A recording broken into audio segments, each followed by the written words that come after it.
Merci de votre invitation, Monsieur le Président, chers collègues. Donc, en fait, je remplace Paul Balandreau qui devait vous présenter le rapport qu'il a coordonné avec Emmanuel Benizri qui a été présenté au congrès de l'AFC. Paul Balandreau, il est au Mali actuellement, donc il ne sera pas présent. Alors, je vais essayer de vous faire de retranscrire ce qui a été dit sans trahir le propos des coordinateurs. Et donc, le sujet du moment, c'est cette chirurgie en contexte d'attentat, comment on peut l'organiser.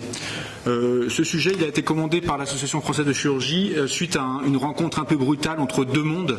Et ces deux mondes, c'est d'un côté la chirurgie française actuelle, avec une activité bien réglée, des lits en diminution, des chirurgiens de plus en plus spécialisés, des chirurgiens d'organes, avec une filiarisation très précoce de nos étudiants. Donc ça, c'est le monde qui est en mutation, et c'est celui de la chirurgie française. Et puis le deuxième monde, c'est celui du terrorisme de masse. Et ce terrorisme de masse, lui aussi, il est en mutation, puisque si, bien sûr, le terrorisme, c'est pas récent, on a tous en souvenir l'attentat de Saint-Michel et beaucoup d'autres en France, mais ce qui change avec le terrorisme actuellement, c'est qu'on parle plutôt d'hyperterrorisme. C'est-à-dire que c'est des énormes volumes de malades, de blessés, et avec des concepts qui évoluent dans le temps. On parle notamment de surattentats quand les secours sont là, on parle d'attentats dans les hôpitaux qu'on attend bientôt, on parle d'attentats dans les collèges, et tout ça, ça va venir. Énormément de sites sont concernés, notamment Paris, c'est pas un très bon exemple parce que vous pouvez faire 500 personnes d'un coup, de toute façon on va absorber le flot des malades. Mais il faut savoir que par exemple les 24 heures du Mans, c'est 250 000 personnes. Et donc, avec une structure hospitalière qui est très petite dans la ville, le festival des Vieilles Charrues, vous voyez où c'est en Bretagne, c'est Kerouac, c'est quand même 180 000 personnes. Donc, la réunion de ces deux mondes, ça donne quoi en fait? Ça donne un chirurgien qui fait partie d'une chaîne qui est totalement désorganisée par le flot des malades et qui est en plus face à des blessures qui sont délabrantes, non systématisées, qui ne respectent pas les logiques d'organes et encore moins de compartiments, avec un nombre de victimes et des victimes particulières parce que ça peut être le patient qu'on connaît tous, mais ça peut être aussi un enfant, une personne très âgée, une femme enceinte, etc. Donc il n'y a pas de systématisation, il n'y a pas de règles dans ce contexte-là. Donc finalement, le sujet de ce rapport, il est un petit peu inhabituel par rapport à ce qui se fait d'habitude, c'est de vous dire, voilà, on en est là, 4 ans après, qu'est-ce qu'on a fait, où est-ce qu'on doit aller pour que ça marche. Donc finalement, il garde quand même une structure qui est quasiment identique à tous les rapports, avec une enquête et puis ensuite des recommandations faites par les auteurs et puis aussi bien sûr des mises au point sur l'état de l'art actuel. Alors sans déflorer le sujet, si on veut répondre à la question, est-ce que nous, les chirurgiens, notamment les chirurgiens viscéraux, est-ce qu'on est prêts pour le prochain attentat de masse? Alors la réponse qui est faite habituellement dans la presse de oui, on va se débrouiller puisqu'on est quand même chirurgien, on sait à peu près comment ça marche. Mais en fait, si on prend la réponse en off et les résultats des différentes enquêtes qui ont été faites, c'est qu'on n'est pas réellement prêt. Ou alors on est prêt mais pas tous pareil, quoi. Alors pour répondre à cette question, l'enquête qui a été faite, c'était donc une enquête assez classique avec un questionnaire envoyé aux membres de l'AFC avec 45 questions sous forme de QCM qui évaluaient bien sûr le profil du répondant mais aussi son activité, l'implication dans la traumatologie, le sentiment d'aisance, parce que c'est compliqué à savoir si un chirurgien est compétent, donc on va se fier à son sentiment. Alors, il y a une analyse descriptive et ensuite l'analyse plus complète que je vais vous détailler avec certains items. Alors, le temps est contraint, donc on ne va pas tout détailler, mais une partie.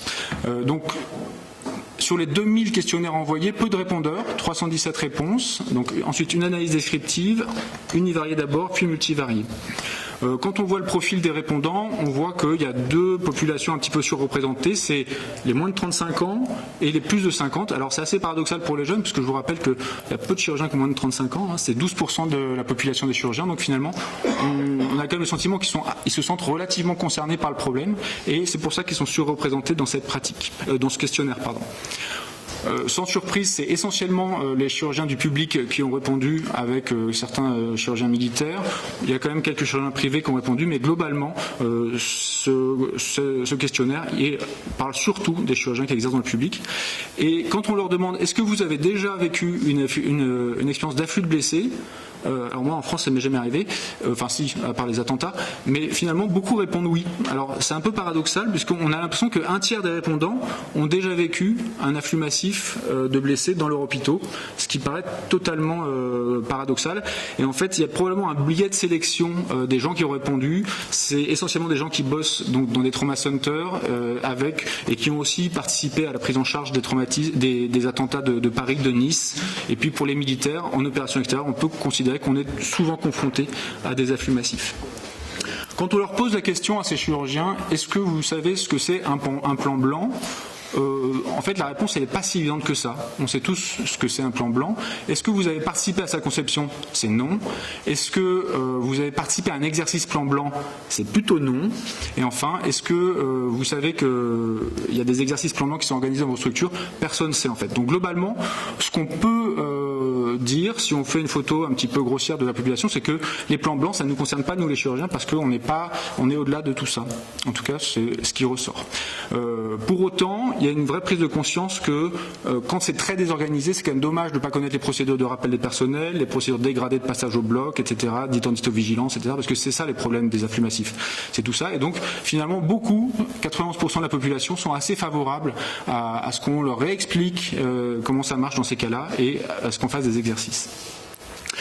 Quand on demande maintenant aux chirurgiens, est-ce que vous avez des formations en traumatologie ? Eh bien, globalement, c'est non. Puisque vous voyez que 45%, donc plus de la moitié de la cohorte, n'ont pas de formation complémentaire en traumatologie. Et l'autre grosse population, ils ont une formation. Le plus souvent, c'est le DU de traumatologie viscérale, qui est très à la mode chez nos étudiants, notamment depuis les attentats. Ensuite, par contre, là encore, dans la même façon, dans la même veine, ils admettent quand même que globalement, ce serait pas mal qu'ils soient formés un minimum sur ce qu'il faut faire quand les schémas habituels sont pas respectés, quand on a une plaie qui est par exemple thoraco-abdominale avec un fracas du poumon, du diaphragme, de l'estomac, du côlon et puis de la rate. Ils ne seraient pas contre une mise au point sur la façon dont on traite ce type de malade. Ensuite, quand on s'intéresse de façon plus précise, et là c'est sûrement plus intéressant que le sentiment des chirurgiens, c'est leur activité réelle. L'activité réelle, on s'aperçoit sans surprise que c'est très faible puisque globalement 65% des chirurgiens qui ont répondu disent « j'opère moins d'un malade » de traumato par mois, et c'est complètement logique puisque de plus en plus on fait du traitement non opératoire, de plus en plus les patients sont fléchés vers les trauma centers, en tout cas dans les régions organisées, mais là encore on va y revenir. Et donc globalement, seuls 6% font plus de 5 procédures de traumatologie par mois, et ça reste quand même donc un vrai facteur limitant dans la prise en charge de ces malades. Donc ça, c'est pour les actes, on va dire, chirurgicaux dans l'aspect, dans la spécialité qui était là des chirurgiens viscéraux. Mais alors là, quand on sort de la spécialité pure, donc quand on fait des gestes hors spécialité, ce qui peut être le cas dans les traumatismes, là encore, les chiffres sont extrêmement faibles. Le ballon d'occlusion intra-aortique, le REBOA, par exemple, c'est quelque chose qui reste anecdotique dans ce qui est rapporté par les praticiens. Alors, de façon un peu plus poussée, je vais vous illustrer le propos avec 2 exemples. Quand on parle de laparotomie d'hémostase, qui est quand même le geste extrêmement banal en traumatologie abdominale, finalement on est un peu rassuré puisqu'il y a moins d'un chirurgien sur 10 qui dit « non, vraiment je ne sais pas faire. Laparotomie d'hémostase, mais je fais que la thyroïde, donc non, c'est pas mon domaine. » Ça n'existe quasiment pas. Et donc c'est plutôt rassurant. On peut voir quand même qu'il y a des facteurs prédictifs avec des autres ratios qui sont assez importants d'aisance dans ce type de geste d'hémostase. C'est bien sûr l'âge, au-delà de 35 ans, le fait d'avoir une formation complémentaire, le fait d'en faire tous les jours, puisque vous savez que le fait de faire des laparotomies d'hémostase, c'est un autre ratio à 10. Bien sûr, on est tous d'accord qu'il faut pratiquer pour être performant. Et enfin, le fait de faire des gestes un peu exceptionnels, le packing pelvien et parage de plaie, ça c'est plus le témoin d'une activité de traumatologie plus soutenue, puisque c'est quand même des gestes qui sont rares, même en traumatologie, c'est quand même pas des choses qu'on fait fréquemment. Donc ça, c'est pour les gestes qui sont dans l'aspect. Un chirurgien viscéral qui fait une laparotomie d'hémostase. Par contre, quand on demande à un chirurgien viscéral, est-ce qu'il est capable de faire une thoracotomie d'hémostase, aller ouvrir le thorax pour clamper une plaie du île, par exemple, ou une plaie du cœur, et bien là, c'est tout. La proportion s'inverse complètement, puisqu'il y a 70% de la population qui ne sait pas faire et qui n'est pas à l'aise du tout pour faire une thoracotomie d'hémostase, qui n'est pourtant pas un geste avec une grande technicité. C'est accessible et on l'enseigne à nos étudiants, donc on sait que c'est possible. Là encore, les facteurs associés à une aisance dans ce geste qui est hors de sa spé, eh bien, c'est le fait de travailler dans un trauma center, le fait d'avoir été formé pour le faire. Et là encore, le fait de faire des choses qui sont hors spé, qui témoignent d'une activité globale de traumatologie. Donc, ce qu'on peut dire globalement, c'est que en dehors de l'abdomen, il n'y a pas vraiment de chirurgiens qui soient vraiment, de viscéraux qui soient vraiment à l'aise pour faire de la traumatologie. Ce qui ressort aussi donc de cette enquête, et après on va passer aux propositions parce que le temps est assez contraint, c'est que globalement la formation chirurgicale dans le domaine de la traumatologie est très inégale.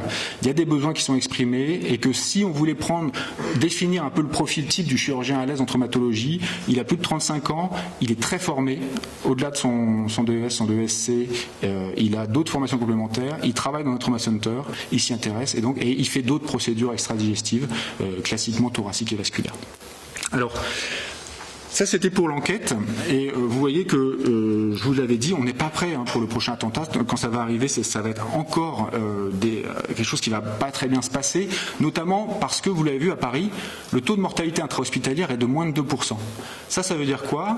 Ça veut dire que c'est pas que les chirurgiens sont bons, c'est que la majorité des patients sont morts en préhospitalier. Il n'y a aucune raison que quand vous avez 10 balles de Kalachnikov dans le thorax, vous surviviez à l'hôpital. Donc ça veut dire qu'ils sont morts avant. Le problème, c'est que le préhospitalier s'est vraiment réformé en 4 ans. Les pompiers de Paris ont fait énormément d'efforts et diffusent le message dans les autres villes. Donc on n'est pas à l'abri d'avoir des malades graves au prochain attentat. C'est un petit peu le message. Alors qu'est-ce qu'il faut faire pour être prêt à les accueillir, ces patients? Eh bien, il faut être capable de se dire qu'il faut se former, même si on est un spécialiste d'organes, si on est très fort pour faire du pancréas ou du rectum, eh bien, il faut être capable aussi de se former sur des gestes simples en traumatologie, sur les indications, etc., etc. On a 2 problèmes par rapport à cette formation. C'est bien sûr la disparition du DES de chirurgie générale. Et puis, ça a disparu avec la réforme de l'internat. On ne peut pas former des chirurgiens traumatologues. Il y a quasiment plus de pays qui forment des chirurgiens traumatologues capables de mettre à la fois une prothèse de hanche pour une fracture du col et de faire une colectomie en urgence pour une perforation colique. Donc, finalement, la solution, c'est de prendre nos étudiants, même si on leur demande de se filiariser très précocement en sus ou sous-mésocolique ou foie versus rectum, eh bien il faut qu'on puisse quand même leur proposer des formations complémentaires. Il y en a beaucoup qui sont à notre disposition, des formations qui sont françaises, avec le DU de traumatologie viscérale par exemple, l'ACET, tout ça c'est proposé par l'American College of Surgeons, le DSTC, le Definitive Surgical Trauma Care. Donc il faut leur proposer et les inciter à se former en traumatologie. L'autre chose, c'est bien sûr la formation spécialisée transversale en chirurgie de guerre et de catastrophe. Donc ça, c'est un module additionnel au DES de chirurgie viscérale qui permet de se former avec 4 modules présentiels sur la traumatologie et l'organisation. C'est aussi des emplacements dédiés sur la plateforme CIDES nouvelle génération et puis des stages en plus au cours de la phase d'approfondissement dans les trauma centers de la ville où l'étudiant fait ses études. Donc ça, c'est pour la formation. Je pense que ça concerne aussi les chirurgiens seniors qui s'éloignent qui ont tendance plutôt à se focaliser sur un organe. L'autre chose qui est encore beaucoup plus important à mon sens, c'est probablement l'aspect organisationnel des soins en traumatologie. Vous savez qu'en France, il n'y a pas de réseau national de traumatologie. C'est-à-dire que si vous êtes blessé à Bourges, il n'est pas certain que vous soyez orienté directement dans le trauma center le plus proche. Il y a quelques régions qui sont organisées. La région pilote, c'est bien sûr les Alpes, avec le réseau Traîneau à Grenoble, où ils ont fait un énorme effort avec des chiffres qui sont vraiment impressionnants sur l'efficience de ce réseau de traumatologie. Et il faut qu'on arrive à se structurer pour faire la même chose. À Paris, ça commence à venir, puisque vous savez qu'il y a la traumabase qui a été créée et qu'on a structuré le réseau en Île-de-France avec l'identification de 6 trauma centers. Il faut qu'on arrive à donner une étiquette à chaque hôpital en disant, voilà, vous êtes trauma center de niveau 3, 2 et 1. 1, c'est la grosse plateforme qui peut tout accueillir, et 3, c'est les petits, on va dire, les centres moins équipés. Il y a un groupe de travail qui a été créé en 2018, c'est le GIT, le groupe d'intérêt pour la traumatologie grave, qui réunit des experts de la SOFCODE, de la SFCD, de la SFAR, de la SFMU et puis des experts du service de santé des armées. Et ils ont édité un certain nombre de propositions, parmi lesquelles la nécessité donc de structurer le réseau de traumatologie, la nécessité impérieuse d'éditer des standards de recommandation et de pratiques en traumatologie, et enfin la nécessité de créer un registre national de traumatologie qui pourrait être fait sur la base de la trauma Traumabase qui est pour l'instant uniquement qui concerne 14 grands centres Trauma Center en France, mais il faut être capable donc d'analyser, de collecter et d'analyser nos données, même en traumatologie, comme on le fait en cancérologie, comme on le fait par exemple pour la greffe ou l'obstétrique. Enfin, il recommande de promouvoir et de financer la recherche en traumatologie et l'enseignement de la traumatologie. Donc, si on doit conclure sur la présentation donc, de ce rapport commandé par l'Association française de chirurgie, on peut dire que globalement, on n'est pas prêt aujourd'hui à faire face au prochain attentat de masse, à l'hyper-attentat. On se heurte à des choses. On est quand même dans un milieu qui est contraint, puisque la tendance actuelle va totalement à l'opposé de ce qu'il faudrait faire pour être capable de prendre en charge ces patients-là, et qu'il y a encore du travail à faire, autant organisationnel qu'en matière de formation de nos futurs chirurgiens. Merci de votre attention.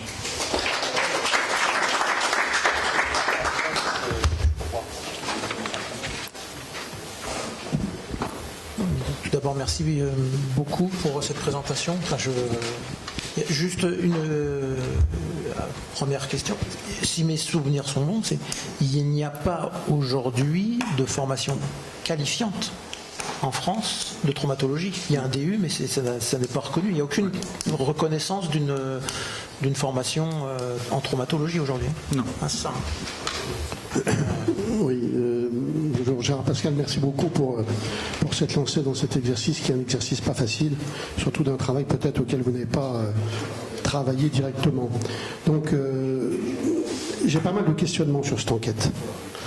La première, c'est les personnes donc, qui ont été chargées de la mener, les coordinateurs. Ce que je ne sais pas, mais j'ai pas en main le fascicule là, je ne sais pas s'ils ont l'expérience de la chirurgie de guerre. Parce qu'il y a un certain nombre de données qui ont été collectées, c'est très bien, c'est un rendu de données, etc. Ce qui s'éloigne quand même assez, je dirais un petit peu, des réalités de terrain. Sachez que toutes les recommandations que vous avez faites, enfin que vous avez lues de ce rapport, je peux vous les répliquer en copier-coller sur un certain nombre de recommandations qui sont faites par tous les organismes d'assistance internationale depuis des années. Ils soulèvent un certain nombre de questions. Voilà, je ne veux pas être trop long, donc je vais essayer de faire court. C'est-à-dire, bien évidemment, vous en avez un petit peu parlé, mais je crois que l'implication des militaires est absolument fondamentale. C'est eux qui, dans ces contextes-là, ont de loin la plus grande expérience par rapport aux chirurgiens de CHU, sauf évidemment les militaires qui font partie de CHU, mais assez limités, comme Percy et compagnie. Cette formation, donc, elle se heurte effectivement, comme vous l'avez dit, au fait qu'on s'oriente maintenant vers des filières très spécialisées qui fait que les chirurgiens généralistes manquent. Et donc, effectivement, dans ces cas-là, il faut quand même avoir une formation assez généraliste, puisque, comme vous le savez, dans le cas de CPC, c'est 90% qui relèvent de l'orthopédie traumatologie, et parmi, enfin, peut-être un tout petit peu moins, voilà, et qu'en fait, il y a 10% ou un petit peu plus de plaies graves, c'est-à-dire, comme vous l'avez justement souligné, ceux qui survivent à ces plaies viscérales. Alors ceux qui forment, comme je vous l'ai dit, il y a les militaires, mais il ne faut quand même pas oublier les assistances, les organismes d'assistance internationale, dont l'un d'entre eux, j'en fais partie, mais je citerai par exemple Médecins sans frontières, le Comité international de la Croix-Rouge, autant d'organismes qui, comme je vous le disais au début, font un certain nombre de recommandations sur la formation des chirurgiens dans ces contextes d'attentats. Alors ce que je dirais globalement de cette analyse, c'est que je la trouve très nord-nord, c'est-à-dire un petit peu éloignée du terrain, puis former les chirurgiens à soigner, c'est aussi la première des formations, c'est former au tri. Parce que j'ai vu trop de personnes qui n'avaient aucune chance de s'en sortir d'un attentat qui étaient prises en charge, alors que malheureusement il fallait privilégier d'autres choses. Ce que je dis est un peu dur, mais c'est la réalité des choses. Et la formation au tri est quelque chose d'absolument capital. J'ai encore mille choses à dire, mais je crois qu'il faut que je laisse la parole à d'autres quand même. Je pense que votre commentaire, il n'est même pas forcément de réponse, puisque tout ce que vous avez dit est vrai. Je pense qu'il faut quand même l'écrire. il faut dire qu'en France, on n'est pas organisé et que le réseau de traumatologie n'est pas efficient, en tout cas pourrait l'être plus avec un tout petit peu de structure. Donc, concernant la formation, là, par contre, c'est réellement des travaux d'Hercule parce que il y a pas, enfin, je veux dire, c'est quand même un secteur de la chirurgie qui est pas vendeur, qui est pas. En fait, le malade traumatisé, c'est pas le malade qui nous intéresse parce qu'il sait jamais du programmé, il n'y a pas de recrutement facile, il faut se lever la nuit, etc. Donc tout ça fait que peu de gens sont intéressés par la traumatologie et puis finalement l'enseigner ça reste aussi ça reste aussi un défi parce qu'il faut trouver les enseignants qui sont qualifiés comme vous l'avez dit, qui s'y intéressent et donc tout ce que vous avez dit est vrai. C'est vraiment compliqué mais nécessaire. Alors juste peut-être une question de cours pour déborder. Alors juste pour dire les rapporteurs, Paul Balandreau qui est militaire et Benizri qui était dans le terrain parce que c'est lui qui a un des équipes qui a pris en charge les traumatisés de Nice. Donc ils avaient l'expérience terrain. Je voulais juste poser une très courte question. Est-ce qu'on peut avoir les résultats? Est-ce qu'on peut espérer un jour d'avoir les résultats de ceux qui ont été pris en charge par les militaires et ceux qui ont été pris en charge par les civils? Alors, pour Paris, nous, on a quand même quelque chose de très particulier, c'est qu'on a eu 1 heure pour se préparer. Donc en fait, on ne peut pas comparer Saint-Louis, par exemple, qui a été impacté directement, puisque les gens sont venus directement, ils ont porté leurs propres malades, leur famille, aux portes de Saint-Louis ou aux portes de Saint-Antoine, et Percy, où on est à 1 heure de l'événement, où on nous amène bien sûr des Norianes malades non triés, ou peu triés, on va dire, mais du coup on est prêt. Hein, on attend, on est prêt. Les identités. C'est la réponse à ma question. Disons que non mais ce que je veux dire c'est que il faut qu'on puisse comparer ce qui est comparable. C'est ce que je veux dire. Bien, je pense qu'on pourra continuer la discussion qui est vraiment passionnante. On n'aura pas vraiment extrêmement courte parce qu'on. Court, oui, on peut faire très court. Ce rapport, ça met en évidence qu'il y a un problème, c'est évident. On ne pourra jamais former des viscéraux à la traumatologie osseuse et vice versa. Donc, ça veut dire que l'organisation territoriale en France n'est pas satisfaisante. Alors après de savoir qui c'est qui fait le mieux, des militaires, des civils, etc., je crois qu'il faut essayer de se comparer aux pays étrangers, notamment en Allemagne, et il faut réfléchir peut-être à la création de trauma centers en nombre plus important en France, voilà. Et peut-être faire un groupe de travail carrément au niveau de l'Académie de chirurgie pour essayer de réfléchir à ça. Bien, merci beaucoup.